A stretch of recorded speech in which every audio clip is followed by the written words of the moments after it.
என்ன உனக்கு ஒரு மாத்திரை எதுவும் வாங்கிட்டு வரட்டுமா? மாத்திரையா? எதுக்கு? நேற்று ராத்திரியெல்லாம் கால் வெளியில் முடங்கிட்டு இருந்தியே, அதுக்கு தான். அட, அதெல்லாம் தூங்கி எந்திரிச்சோன்னே நல்லா ஆயிடுச்சு. இதுக்கெல்லாம் போயிட்டு மாத்திரை போடுவாங்களா? என்னங்க நீங்க?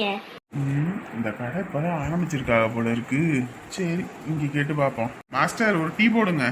சரிங்க அண்ணே உட்காருங்கண்ணே, வாங்கிக்கலாம். மாஸ்டர், கடை வச்சு எத்தனை மாசம் ஆகுதுங்க? 2 வாரம் ஆகுதுங்க. 2 வாரம் ஆகுதுங்களா? சரி சரி. இதே ஊருங்களா? உங்களை இதுக்கு முன்னாடி இங்க பார்த்தது இல்லையே. நாங்க திண்டுக்கலுங்க, இங்க எங்க அத்தை வீட்டுல இருக்கிறோம். ஓ அப்படிங்களா? சரிங்க. எங்க பஜ்ஜி போண்டா எது வேணுங்களா? இல்லைங்கம்மா, அதெல்லாம் வேண்டாங்க. இந்தாங்க. அப்புறம் நான் இங்க கந்துக்கு பணம் கொடுக்கறேன். உங்களுக்கு எதுவும் இப்ப தேவைப்படுதுங்களா? கந்துக்குங்களா? இப்போதைக்கு தேவையில்ல, தேவைப்படும் போது சொல்றேங்க. ஏங்க, நீங்க எதுவும் பயப்படாதீங்க. கந்துக்கு பணம் கொடுத்து அப்படி கடையை எழுதி வாங்கிடுவேன்னு. இது இப்போ 10,000 கொடுத்தேன்னு வைங்க. இப்போ ஒரு 100 நாளைக்கு தினமும் வந்து நான் ஒரு 200 வாங்கிட்டு போவேன். வட்டி எனக்கு ஒரு 1000 ரூபா, அந்த மாதிரி தான். இல்லைங்க இல்லைங்க, இப்போதைக்கு எதுவும் தேவையில்லைங்க. தேவைப்பட்ட நான் சொல்றேன். என்னங்கம்மா இப்படி பயப்படுறாரு? இப்போதான் கடை ஆரம்பிச்சிருக்கீங்க, உங்களுக்கும் ஏதாவது ஒரு தேவை இருக்கும். நீங்க அந்த நேரத்துல கடன்பட்டு கஷ்டப்படணும். இதுனா நான் தினமும் வந்து வசூலுக்கு வந்து வாங்கிட்டு போயிடுவேன். என்னங்க, அவர் தான் சொல்றாருல, நமக்கு கொஞ்சம் செலவெல்லாம் இருக்கு, ஏதோ ஒன்று வாங்கி வச்சோம்னா ஆகும்ல. கடை ஆரம்பிச்சு இப்போ வரைக்கும் லாபம்னு 10 ரூபா கூட இல்லை. இந்த நேரத்தில் நம்ம கை நீட்டி காசு வாங்கிட்டோன்னு வை, தினந்தோறும் அவங்களுக்கு நம்ம பணம் கொடுக்கணும். கொடுக்காம இருந்தோம்னா சண்டைக்கு வந்துடுவாங்க. கம்மனு இரு. அதுவும் இல்லாமல் கந்துக்கு பணம் வாங்கணும்னு வை, அப்புறம் அதுவே ஒரு குழப்பா போயிடும். தேவைப்பட்டா சொல்றேங்க. சரிங்க, அப்போ நான் என் நம்பர் கொடுத்துட்டு போறேன். உங்களுக்கு தேவைன்னா கூப்பிடுங்க, சரிங்களா? எவ்வளோ பணம் வேணாலும் வாங்கிக்கலாம். சரிங்க. ஏங்க, அதான் காசு தரேன்றாங்கல்ல, வாங்கிருக்கலாம் இல்லைங்க. சொன்னா புரிஞ்சுக்க. இப்போதைக்கு லாபம்னு ஒன்றும் இல்லை, நமக்கு தேவைப்படும் போது வாங்கிக்கலாம். சரியா? அதான் நம்பர் தர சொல்லியிருக்கேன்ல. ஏங்க, இதுவே நமக்கு தொழில்னு ஒன்று இல்லாத போது நம்ம யார்கிட்டயா போய் காசு கேட்டோம்னா உன்னை நம்பி எப்படி காசு தர்றது அப்படின்னுவாங்க. இன்னைக்கு நம்ம ஒரு தொழில் வச்சு உக்காந்துருக்கணும்னையும் வேண்டான்னு சொன்னாலும் வம்படியே காசு கொடுக்க தயாரா இருக்காங்கல்லங்க. அதுதான் காலம். நம்ம கேட்கும் போது எதுவும் கிடைக்காது, கேட்காத போது அவங்களா வழியேக்கு கொண்டு வந்து தருவாங்க. என்ன வாழ்க்கைங்க! வேணும்னு சொன்னா கிடைக்காது, வேணான்னு சொன்னா கிடைக்கிது. இந்த உலகம் எப்படின்னே புரிஞ்சுக்க முடியல. அட கடவுளே, மருமகளுக்கு இப்படின்னு ஒரு வார்த்தை ஃபோன் போட்டு சொல்லியிருந்தீங்கன்னா நாங்கள் ஏதோ பழம் ஏதோ வாங்கிட்டு வந்திருப்பேன்லம்மா. எதுவுமே நீங்க சொல்லவும் இல்லை, ஒன்றும் இல்லை. எப்படி மாடிப்பட்டுச்சு? மாப்பிள்ளை எதுவும் சொல்லலீங்களா? அதை பத்தி எதுவும் சொல்லிடாதீங்க. அது ஒன்றும் இல்லைங்க, வண்டியில் போய்கிட்டு இருக்கும்போது கீழே விழுந்துட்டா, அதான் அடிபட்டுருச்சு. என்னம்மா நீங்க பார்த்து போறது இல்லையா? மணி ரொம்ப அடிபட்டு இருக்கும் போல இருக்கே. கட்டெல்லாம் பெருங்கட்டா போட்டிருக்கே. முதல்ல இதை விட பெரிய கட்டா போட்டுருச்சுங்க. இப்பதான் வந்து கட்டு கொஞ்சம் சின்னதாக்கி இருக்குது. ஐயோ, பிள்ளைய பார்க்கவே சங்கட்டமா இருக்கே. கல்யாண நேரத்துல இப்படி கட்டு போட்டுக்கிட்டு. ஐயோ ஆண்டவனே, ஆஸ்பத்திரி கூட்டிட்டு போனீங்களா இல்லையா? நான் தான் கூட்டிட்டு போனேன்னு சொல்லிடாதீங்க. ஆ அதெல்லாம் கூட்டிட்டு போயிட்டு தாங்க வந்துகிட்டு இருக்கோம். பரவாயில்ல, இப்ப கட்டு போடணும். ஏமா, வண்டியில போறது பார்த்து பவுசா போகணுமா? இப்படியாமா போவீங்க? எப்படி, எந்த வண்டியில இருந்து விழுந்தீங்க? அப்பா, எதுக்குப்பா இப்ப இதெல்லாம் கேட்டுட்டு இருக்கீங்க? விடுங்க, நம்ம பட்டு எடுக்கிறதுக்கு தானே வந்திருக்கோம். ஏண்டா அதெல்லாம் கேட்கறது இல்லையா? என்ன பழக்கம் பழகிட்டு இருக்க? அது ஒன்றும் இல்லைங்க, வண்டியில் போகும்போது சால் அப்படியே வண்டி டயரில் சிக்கிக்குச்சு.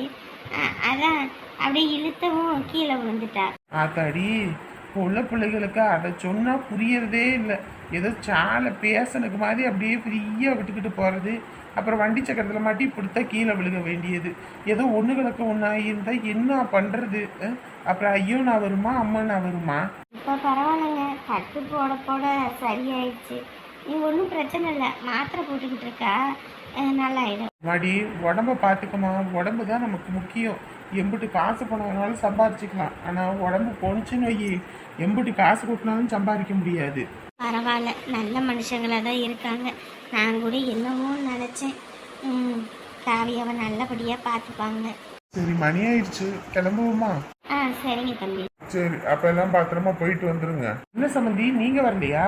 இல்லைங்க, நமக்கு வேலை இருக்குது. அதான் அக்கா வராங்கல்ல, அதான் மனைவி வராங்க, நீங்க எல்லாம் போயிட்டு வாங்க. அட வாங்குங்க. என்னதான் சம்பாதிச்சாலும் இந்த மாதிரி விஷயத்துக்குலாம் நம்ம இல்லாம இருக்க முடியுமா? வாங்க போயிட்டு வருவோம். நம்ம பிள்ளைங்களுக்காக நம்ம போகாம எப்படி? இல்லைங்க, வேலை கொஞ்சம் அர்ஜென்ட் வேலை. அதை முடிச்சு கொடுத்தா ஒரு 2000 3000 கொடுப்பாங்க. சும்மா இருந்தா யார் தருவா? அதான் வீட்டில் அவங்கெல்லாம் வராங்கல்ல. அதுவும் இல்லாமல் அக்காவை தான் வீட்டுக்கு ஆள் மாதிரி நாங்கள் நினச்சிட்டு இருக்கோம். அவங்க வராங்கல்ல, அதனால நல்லபடியாக பார்த்து முடிச்சுட்டு வாங்க. இதில் என்ன இருக்குது? அதுவும் இல்லாமல் இவங்க கூட போனால் இவங்க சேலை கடைக்கு ஏறி இறங்கி போயிட்டு வரதுக்குள்ள ஒரு வழி ஆக்கிடுவாங்க நம்மள. அதான் நீங்கள் போயிட்டு வாங்க. அப்பா, அதான் அவங்க சொல்கிறாங்கல்ல, நம்ம போயிட்டு வருவோம்ப்பா. சரியா மடி, பட்டு எடுக்கும்போது உனக்கு ஃபோட்டோ எடுத்து அனுப்புகிறோமா? எது பிடிச்சிருக்கு என்ன எதுன்னு பார்த்து சொல்லு. இப்போ உன்னையும் கூட்டிக்கிட்டு போகலாம், ஆனால் அது நம்ம இதில் கூட்டிகிட்டு போக மாட்டாங்க. அதனால தப்பாக எடுத்துக்காதம்மா. உங்களுக்கு பிடிச்சதை எடுத்துட்டு வாங்க மாமா. இதில் நாங்கள் என்ன தனியாக சொல்கிறதுக்கு இருக்கு? இல்லைம்மா, கல்யாண பட்டு இந்த முகூர்த்த பட்டெல்லாம் வந்துட்டு நாங்கள் எடுத்து கொடுக்கறது நீங்கள் கட்டிக்கலாம். ஆனால் உங்கள் மனசுக்குன்னு ஒரு ஆசை இருக்கும்ல, அதனால் நாங்கள் ஃபோட்டோ எடுத்து அனுப்புகிறோம். உங்களுக்கு என்ன பிடிச்சிருக்கோ அதை சொல்லுங்க, எடுத்துக்குவோம். சரியா? எம்பிட்டு வளாததெல்லாம் கவலைப்படாதீங்க. சரிங்க மாமா. சரி, போயிட்டு வரோம். ம். சரிங்க சம்மந்தி, வேலை முடிஞ்சிருச்சுன்னா நேரங்காலமாக வாங்க. சரிங்களா? முடிஞ்சிருச்சுன்னா வாரேங்க. அடே, என்னடா உன் பொண்டாட்டி இன்னமும் எந்திரிக்காம தூங்கிட்டு இருக்கா? நேத்து ராத்திரி படுத்தவளா? ஆமாம்மா, அப்போ படுத்தவ தான் இன்ன வரைக்கும் எந்திரிக்கல. நல்லா வாயில வந்துடும் எனக்கு. என்னடா இது, ஒரு நாள் வேலைக்கு போனதுக்கு ஒரு வாரத்துக்கு படுத்து தூங்குவா போல இருக்கு. ஏய் கேரடி, எந்திரிடி, எந்திரி. அம்மா, எழுப்பி பார்த்துட்டேம்மா, எந்திரிக்கவே மாட்டிக்கிறாம்மா. கல்லு குண்டு மாதிரி படுத்து கிடக்குறாம்மா. ஏடா, தூங்குறவங்கள எழுப்பிடலாம், தூங்குற மாதிரி நடிக்கிறவங்கள எழுப்பவே முடியாது. என்னம்மா இப்படி சொல்ற? பாவம்மா. என்னடா பாவம், வீட்டில் வேலை செய்ய பயந்துக்கிட்டு இவ எப்படா சொல்லுவோம் நம்ம எப்படா ஓடுவோம்னு காத்துக்கிட்டே இருந்துட்டு ஓடிட்டா. இப்போ போய் வேலைக்கு ஒரு நாள் போனதுக்கு இப்படி தூங்கிட்டு இருக்கா. அதுவும் பொம்பளை பிள்ளைய லட்சணமாவா தூங்குற? ஏதோ காலை அகட்டிக்கிட்டு கையை நீட்டிக்கிட்டுன்னு. ஏற்கனவே முருங்கைக்காய்க்கு கையும் காலம் முளைச்ச மாதிரி தான் இருக்கிற, இதில் இதை வேற நீட்டிக்கிட்டு. சரி விடுமா, தூங்கட்டும். உடம்ப அசதியில இருப்பா போல இருக்கு. அசதியில இருக்க மொகர கட்டைய பாரு, மொகர கட்டைய. வீட்லயும் வேலை வணங்காது, வெளியிலயும் போய் வேலை வணங்காது. இதுல வேற உன் பொண்டாட்டி நீ தான் மெச்சுக்கணும். இப்படியே தூங்கி எந்திரிச்சிட்டு அப்புறம் மணி ஆகி போச்சுன்ட்டு டேரா போடுறதுக்கு பிளான் பண்ணிட்டா. இது ஒரு பொழப்பு. ஐயோ, மாமியார் கிளவி கண்டுபிடிச்சிருச்சு போல இருக்கே. எவடா, உன் பொண்டாட்டி எல்லாம் சாமானியமா எந்திரிக்க மாட்டா. அவ வேலைக்கு போறதுக்கு பயந்துக்கிட்டு தான் இப்படி படுத்து கிடக்குறா. இப்போ சுடுதண்ணியை காய வச்சு எடுத்துட்டு வந்து மூஞ்சில பொழிச்சுன்னு ஊத்துனேன்னு வையி, அவ பாட்டுக்கு தன்னவால எந்திரிச்சு ஓடுவா. இப்ப பாக்குறியா? உலகார பாவி, நம்மள போட்டு தள்ளுறதுக்கு என்னவா பிளான் போட்டு வச்சிருக்க அந்த மாமியார் கிளவி. ஏங்க, விடிஞ்சிருச்சா? வேலைக்கு போகணும். ஏண்டா, இன்ன வரைக்கும் முரட்டு தூக்கம் தூங்குன, இப்ப சுடுதண்ணி எடுத்து மூஞ்சில பொழிச்சுன்னு ஊத்துவேனோன்னு எப்படி எந்திரிச்சா பாத்தியா? இதுக்கு தாண்டா ஆடுற மாட்டா ஆடி கறக்கணும், பாடுற மாட்டா பாடி கறக்கணும். அடியே, வேலை கிளம்புறியாடி? நேற்று திரும்ப பெரிய இவ மாதிரி சவால் விட்டுக்கிட்டு இருந்த, நாங்க சிங்க பெண், நாங்க அப்படி பெண் இப்படி பெண்ணு. என்னடி ஒரு நாள் வேலைக்கு போனதுக்கு ஒரு வாரம் பாருங்க, நான் என்ன உங்களை மாதிரி வீட்டுல சும்மா இருக்கேன்னு நினைச்சிட்டு இருக்கீங்களா? நான் வேலைக்கு போறேன். எவரடி, என்கிட்ட நீ சவால் விடாத சரியா? நீ இங்கிட்டு வேலைக்கு போனன்னு வையி, நானும் அங்கிட்டு வேலைக்கு போயிருவேன். என்கிட்ட சவால் விட்டுக்கிட்டு திரிஞ்ச அப்புறம் அம்பிட்டு தான் சொல்லிட்டேன். ஒழுங்கு வழியே எழுந்திரிச்சு வீட்டு வேலையை பாருடி. நான் வீட்டு வேலையை பார்த்தா அப்ப அங்க ஆபீஸ்ல போய் யார் வேலை பாக்குறது? பாருங்க, வீட்டுல நீங்க சும்மா தானே இருக்கீங்க. ஓஹோ, அப்படி வரையா? சரி சரி, இந்த கூட்டி எத்தனை நாளைக்குன்னு நானும் பாக்குறேன். ஆமா, மாமியார் கிளவி போயிடுச்சா? எப்பா, அடிச்சு போட்ட மாதிரி உடம்பெல்லாம் வலிக்குது. சின்ன பொண்ணு, வேலை கஷ்டம்னா கம்முன்னு வீட்டோட இருக்க வேண்டியதானே? எதுக்கு இப்படி நீயும் உன்னையே வருத்திக்கிட்டு இருக்க? யோ, மாச சம்பளத்தை வாங்கிட்டாவது நான் வேலையை விட்டு நிப்பையா? எங்க அம்மா கிட்ட நான் சவால் விட்டுருக்கேன். என் சவால்ல ஜெயிக்காம பின்வாங்க மாட்டேன். அவன் பின்வாங்கிறது இருக்கட்டும், முதல்ல அவன் புள்ள பின்னாடி போயிருக்கான், அதை வாங்கி கிளீன் பண்ண சொல்லு. அடியே காவியா, என்னைய விட்டுட்டு நீ இன்னொரு கல்யாணம் பண்ணிக்கிட்டு சந்தோஷமா இருக்கலாம்னு நினைக்கிறியா? அது மட்டும் ஒரு காலமும் முடியாதுடி, ஒரு காலமும் முடியாது. உன்னை பாடப்படுத்தி உன் கல்யாண வாழ்க்கையில் நிம்மதியை கெடுக்காம விட மாட்டேன். என்னையவே அடிக்கிறதுக்கெல்லாம் ஆள் செட் பண்ணுறியா? இரு உனக்கு இருக்குது. அம்மா அம்மா. அம்மாவா? யாரு கூப்பிட்டான்னு தெரியலையே. என்னம்மா எங்கேயோ பார்த்துக்கிட்டு இருக்க? நான் தான் கூப்பிட்டேன். நீ கூப்பிட்டியா? என்னடா சொல்ற? அம்மானே உன் வாயால என்னை கூப்பிட மாட்டேன் அப்படி எப்படின்னு இன்னைக்கு என்னடா? இல்லை இனிமே திருந்தி ஒழுங்கா இருக்கலான்னு தான். டேய் தம்பி, உண்மையா வாடா? யாராவது இந்த விஷயத்துல போய் சொல்லுவாங்களா? உண்மையாதான்.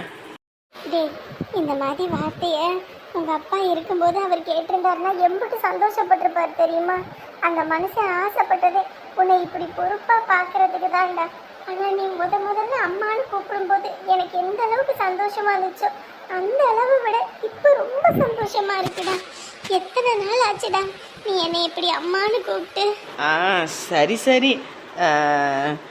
முக்கியமான ஒரு விஷயம் உங்ககிட்ட சொல்லணும். நீ அம்மான்னு சொன்னதே எனக்கு அம்பட்டு சந்தோஷமா இருக்குடா. இதுல நீ என்னடா சொல்லணும்? இல்லை, எனக்கு ஒரு 500 ரூபா பணம் வேணும். இப்பதான்டா சந்தோஷப்பட்டேன். என் பையனும் திருந்திட்டான் போல இருக்குன்னு. 500 ரூபா பணத்துக்கு தான் இப்ப நீ என்னை அம்மான்னு கூப்பிட்டியா? இங்கே பாருமா, என்னம்மா பேசிட்டு இருக்க? காசுக்காகலாம் உன்னை கூப்பிடலை, உன் மேலே இருக்க அன்பில் தான் நீ அம்மானு கூப்பிடுவோன்னு கூப்பிட்டேன். அதுக்கு போய் என்ன சந்தேகப்படுற? ஏண்டா, உன்னைய பத்தி எனக்கு தெரியாது, ஏதோ காரியம் ஆகணும் அதுக்காக தானே என்கிட்ட இப்ப காலை பிடிக்கிற? ஏம்மா, திருந்தி வளர்கிறதுக்கு ஒரு வாய்ப்பு கொடுக்கணும். இப்படி வாய்ப்பு கொடுக்காம நீ பாட்டுக்கு பேசினா எப்படிம்மா? அப்புறம் எப்படிம்மா நான் திருந்துவேன்? நீயே என்ன நம்பலன்னா அப்புறம் ஊரில் உள்ளவன் எப்படிம்மா என்ன நம்புவான்? என்னடா பேசுற? நீ திருந்தி நல்லா இருக்கணும்னு தானே எந்த ஒரு தாயா இருந்தாலும் ஆசைப்படுவா. அந்த ஆசை தானே நானும் படுறேன். இதுல என்ன தப்பி நான் தப்பா பண்ணிட்டேன்? ஐயோ அம்மா, நீ என்னை புரிஞ்சிக்கவே மாட்டிக்கிறம்மா. நான் உன்கிட்ட 500 ரூபா சும்மா ஒன்றும் கேட்கல. நான் வேலைக்கு அப்ளை பண்ணலான் இருக்கேன். அப்ளை பண்ணுறதுக்கு காசு வேணும். அதுக்காக தான் உன்கிட்ட கேட்குறேன். என்கிட்ட காசு இருந்துச்சுன்னா நான் உன்கிட்ட கேட்க மாட்டேன். நான் என்ன வேலைக்கா போனேன்? இப்போ தான் முதல்ல வேலைக்கு போகணுன்னு இருக்கேன். அதான் அப்ளை பண்ணணும், காசு வேணும். காசு இருந்தால் தான் எதுவுமே பண்ண முடியும். அதுக்காக தான் உன்னை கூப்பிட்டு கேட்டேன். காசு இருந்தால் கொடு, அப்படி இல்லையா சரி விடு, நான் ஏதாவது பார்த்துக்கிறேன். யார்கிட்டயாவது கடங்கிடம் பட்டாவுது. நெசமாதான் சொல்றியா? ஏம்மா, இந்த விஷயத்தில் கூட யாராவது பொய் சொல்லுவாங்களா? நீ என்னை நம்பினாலும் சரி நம்பாட்டு சரி. இதா பாரு, கையில் தான் எல்லாம் வச்சுருக்கேன். இந்தா இதை கொண்டு போய் போஸ்ட் போடணும். அதுக்காக தான் உன்கிட்ட காசு கேட்குறேன். வேறு என்னத்துக்குமா காசு கேட்குறேன்? அதுவும் இல்லாமல் லேட்டாக போஸ்ட்டு போட்டுக்கலாம், ஆனால் அது போய் சேர்றதுக்கே மணி ஆகி போயிடும். எத்தனை நாள் ஆகும்னு தெரியாது. இதனால் ஸ்பீடு போஸ்ட்டில் போட்டோன்னு வையே, உடனே அவங்க கையில் போய் சேரும். அப்போ தான் நான் மாதிரி ஒரு ஆள் இருக்கேன்னு அவங்களுக்கு தெரியும். இல்லைன்னு வையே, யாருக்கும் தெரியாமல் போயிடுமா. அதுக்கு தான் என்னமோ சொல்கிறேன், ஆனால் எனக்கு ஒன்றும் புரியல. ஆனால் உனக்கு ஒரு வேலை கிடச்சி நீ நல்லா இருந்தீன்னா அதுவே போதும். வேறு எதுவும் வேணாம். நீ சம்பாதிச்சு எனக்கு கொடுக்கணுன்ற எந்த அவசியம் கிடையாது. நீ சம்பாதிச்சு நல்லா இருந்தால் அதுவே போதும். சரிம்மா, சரி, பார்த்து பண்ணி கொடுமா. சரிடா, நீயே திருந்தினதுக்கப்புறம் சந்தேகப்பட்டனா அப்புறம் நான் தாயே கிடையாது. அப்புறம் என்னோட கேவலமானவன் இந்த உலகத்தில் யாருமே இல்லை. இரு, நான் போய் எடுத்துகிட்டு வரேன். 500 ரூபா போதுமாப்பா? போதுமா. 100 ரூபா பெட்ரோல் செலவு, அப்புறம் போஸ்ட்டு போட்டுட்டு ஸ்பீட் போஸ்ட்டு, மீதி எதுவும் இருந்துச்சுன்னா கொண்டு வரேன். இப்போ எனக்கு நம்பிக்கை வந்துருச்சுடா. என் பையனும் பொறுப்பா இந்த உலகத்தில் நல்லபடியாக வாழ்வான்ற நம்பிக்கை வந்துருச்சு. இரு, எடுத்துகிட்டு வரேன். இந்த காலத்தில் உண்மையை சொன்னால் காசு தர மாட்டேங்கிறாங்க. பொய்யை சொன்னாதையா காசே பாக்கெட்லேருந்து எடுக்கிறாங்க. சரி, அடியே காவியா, உனக்கு இருக்கு. இனி தினந்தோறும் நீ எனக்கு கொடுத்த போட்டோ லெட்டரு கிட்டருன்னு எல்லாத்தையும் உனக்கு அனுப்பி உன் நிம்மதியை கெடுக்கிறேன். அதுக்கப்புறம் ஏன்டா என்னை பகைச்சிக்கிட்டோன்னு உங்களையெல்லாம் ஒரு வழி ஆக்கிறேன். அடே ரகு, என்னையவாடா வீடு பூந்து அடித்த என்னை அடித்த ஒவ்வொரு அடிக்கும் உனக்கு திருப்பி அடி இருக்குடா. உன் புள்ள தினந்தோறும் அப்படியே கூனி குறுகி போய் நிற்க போகிறா. அதுவும் இல்லாமல் உன் பொண்ணு என் கூட இருந்தானா அத்தனையும் போட்டோ எடுத்து வச்சுருக்கேன். அத்தனை போட்டோவையும் இனிமேல் தினந்தோறும் அனுப்ப போகிறேன். ஒவ்வொரு நாளும் நீங்கள் எல்லாம் துடிச்சு கட்டக்கணும். ஏங்க, சாயங்காலம் சந்தைக்கு போகணுங்க, நேரங்காலமாக வாங்க. ஏம்மா, உனக்கே மனசாட்சின்னு ஒன்று இருக்காமா? என்னாடி? தேர் கடை கூட்டிட்டு போச்சோன்னா அதுக்கு கூட்டிட்டு போகல. ஆனா இப்ப சந்தைக்கு மட்டும் உனக்கு போக காசு இருக்கா? பாவிகளா, போன வாரம் கூட்டிக்கிட்டு போய் 3000 மொத்தமா முடிச்சுட்டு வந்தீங்களே, மறந்துட்டீங்களாடி? வருஷத்துல ஒரு தடவை அதுல செலவு பண்ண நம்ம குறைஞ்சா போயிட போற. அடியே உங்களுக்கு நாங்கள் செலவு பண்ணும்போது அப்படித்தான் இருக்கும். நீங்களும் எங்கள் வயசுக்கு வருவீங்கல்ல, அப்போ செலவு பண்ணுவீங்கல்ல, அப்போ தெரியும்.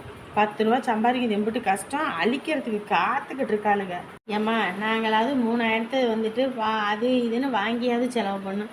நீயும் தான் வாரம் வாரம் 1000 ரூபாய்க்கு காய்கறி வாங்குற. ஆனால் வைக்கிற குழம்பு என்னவோ இந்த தண்ணி சாம்பார் தான். வாங்குற காயெல்லாம் அழுகி தான் போகுது. இதுக்கு நீ எதுக்குமா காயை வாங்கி செலவு பண்ணணும்? அடியே வாய் பேசிக்கிட்டு இருந்தேன்னு வைக்கி அடி வெள்ளு ரோட்டி போடுவேன்னு சொல்லிட்டேன். வாய் மூடிக்கிட்டு இருந்துக்கணும். பேசுகிறாளுக பாரு பேச்சு. எப்பா நீங்களே சொல்லுங்க, அம்மா ஆக்கிற சாப்பாடை மனுஷன் திங்க முடியுதா? ஆமாம் நான் ஆக்கி போடாமத்தான் இவளுக்கெல்லாம் வளர்ந்தாளுங்க பாருங்க. ஏங்க நேரங்காலமாக வாங்க. எப்பா காலங்கத்தில் இவங்க சண்டையில் நம்மளை போட்டு உலுக்கி எடுத்துடுவாங்க, நம்ம ஓடிடுவோம். பாவம் அவரே தப்புச்சான் பொழைச்சோன்னு ஓடுறாரு, நீங்களாவது ஓடிடுறீங்க. நாங்கள் எங்கே ஓடுறது? அடியே இன்னைக்கு இப்படியெல்லாம் பேசுங்கடி, நாளைக்கு கல்யாணம்னு ஒன்று ஆகும்ல, அப்போ இருக்குது. ஊமை குத்துறேன் பாரு. அப்பெல்லாம் நாங்களாம் எதுக்குமா கவலைப்படணும்? நாங்களாம் கடையில் ஆர்டர் பண்ணி திம்போம். ஏண்டி? ஆமாடி. குந்தாணி சிரிக்கீங்க. இந்த வயசில் நானும் அப்படி தாண்டி இருந்தேன். இந்த வயசுக்கு வரும்போது தான் தெரியுது அதெல்லாம் எவ்வளோ இதுன்னு. ஏங்க மிளகாத்தூள் தீந்து போச்சு, அந்த சரக்கு சாமான்லாம் வாங்கிட்டு வந்துடுங்க சரிங்களா? ஆ சரி சரி, என்னென்ன வேணும்னு சொல்லி எழுதி கொடு, நான் வாங்கிட்டு வந்துடுறேன். மாமா. என்னம்மா? இல்லை அவர் எப்படி இருக்காரு என்னன்னு தெரியல. இந்த வாரம் வேணா நான் போய் அவரை பார்த்துட்டு வரட்டுமா? ஏம்மா உனக்கு இங்கேயே ஒரு வேலை வெட்டி பார்க்கறதுக்கு வலிக்கும், நீ இங்கேருந்து அங்கே போய் அவனை பார்த்துட்டு வரியா? அதெல்லாம் ஒன்று வேணாம். அவன் தான் ஞாயிற்றுக்கிழமை சனிக்கிழமை இங்கே வாரான்ல, அது போதாதா? இல்லை அவர் உடம்பு முடியலன்னு சொன்னார். ஆமாம் ஊருக்கு வரும்போது அப்படியே தாங்குன்னு தாங்கிடுறேன், இப்போ உடம்பு முடியலன்னு போய் பார்க்குறியா? கம்மனி இருமா வீட்டோட. என்னங்க இப்படி பேசுறீங்க? 1000 தான் இருந்தாலும் புருஷனுக்கு ஒன்றுன்னா பொண்டாட்டிக்கு தானே துடிக்கும். இந்த அவரு உடம்பு முடியலன்றான், நீங்கள் திங்கிறத பற்றி யோசிக்கிறீங்க. ஆனால் இவத்தானே புருஷனுக்கு என்னவோ ஆயிடுச்சுன்னு நினச்சி வருத்தப்படுறா. அதனால் அவளுக்கு தானே தெரியும். இங்கே பாரு, இந்த வீட்டுக்குள்ள இந்த சகுனி வேலை பண்ணுறது, இந்த கலகம் இழுக்கிற வேலையெல்லாம் நீ வச்சுக்கிட்டேன்னு வையி, உன்னை என்ன பண்ணுவேன்னு தெரியாது. உன் என் பிள்ளைய தாங்குற லட்சணம் ஊருக்கே தெரியும். நீ ரொம்ப நல்லவுமே வேஷம் போட்டுக்கிட்டு இருக்காத. அவன் அங்கே போய் தான் நிம்மதியாக இருக்கான். அவன் நிம்மதியை கெடுக்க இங்கேருந்து பஸ்ஸு கட்டி போகிறீங்களா? கம்முனி எங்கேயும் போவானா, வீட்டோட கடங்க. இங்கே பாருங்க, என் புருஷனை பார்க்கறதுக்கு நான் எதுக்கு உங்ககிட்ட இது கேட்கணும்? எங்கே அவர் இருக்காருன்னு மட்டும் சொல்லுங்க, நாங்கள் போய் பார்த்துக்குறோம். அம்மா கொஞ்சம் கூட மட்டு மரியாதை இல்லாமல் மாமியாரை இப்படி எதிர்த்து பேசுறவ. பின்ன என்னங்க, நீங்கள் மட்டும் புருஷன் முன்னாடி ஒன்றா இருக்கணும் இந்த வயசுலேயும், நான் மட்டும் இந்த வயசுல என் புருஷனை பிரிஞ்சு இருக்கணுமா? அதனால் நான் என் புருஷனை போய் பார்க்கணும். உங்களுக்கு என்ன? ஏங்க இதெல்லாம் அடங்கா பிடாரிங்க, இதுகிட்ட எல்லாம் நம்ம வாயால் சொல்ல முடியாது. அது பட்டு திருந்துனா திருந்துட்டோம். இங்கே பாரு, அது ஒன்றும் கிராமம் கிடையாது, அது அவ்வளோ பெரிய ஊர். அந்த ஊரில் அவன் எங்கே இருக்கான் என்ன இதுன்னெலாம் போய் அலைய முடியாது. கம்முன்னு வீட்டோட இருங்க. அப்புறம் நீங்கள் எங்கிட்டும் தொலைஞ்சு போனீங்கன்னா உங்களை தேடுறதுக்கு நாங்கள் ஆள் வைக்க முடியாது. இங்கே பாருங்க, ஊரையே அளக்க தெரிஞ்ச எங்களுக்கு அந்த இதை போய் என்னை பார்க்க தெரியாதா? நாங்கள் போய் பார்த்துக்குறோம். ஏங்க ஒன்று சொல் புத்தி இருக்கணும், இல்லைன்னா சுய புத்தி இருக்கணும். இதுங்க ரெண்டுக்கும் எந்த புத்தியுமே கிடையாது. இதுங்க கிட்ட பேசுறதே வேஸ்ட்டு. போகிறதுனா போய் தொலையட்டும். பாத்தியாம்மா, போகிறதுனா போய் தொலையட்டுமா? அதான்டி, அண்ணன் எப்படா சாயவான் தின்ன எப்படா காயும் தாண்டி காத்துக்கிட்டு இருக்காளுங்க. புள்ளதாச்சு புள்ள போகிறேன்றாளே. இருமா, அப்படி இப்படின்னு ஏதோ ஒன்று சொல்கிறாளுங்க. விடுமா, முதல்ல அங்கே போய் அவனுக்கு கச்சேரி வைக்கிறேன், அதுக்கப்புறம் இவங்களுக்கு வைக்கிறேன். சரிடி. நீ பொட்டி படுக்கையை கட்டு, நம்ம சென்னைக்கு போவோம். யோ அவ கூட சேர்ந்து நீ ஆட்டம் ஆடுற ஆட்டம் இந்த வாரம் இரு.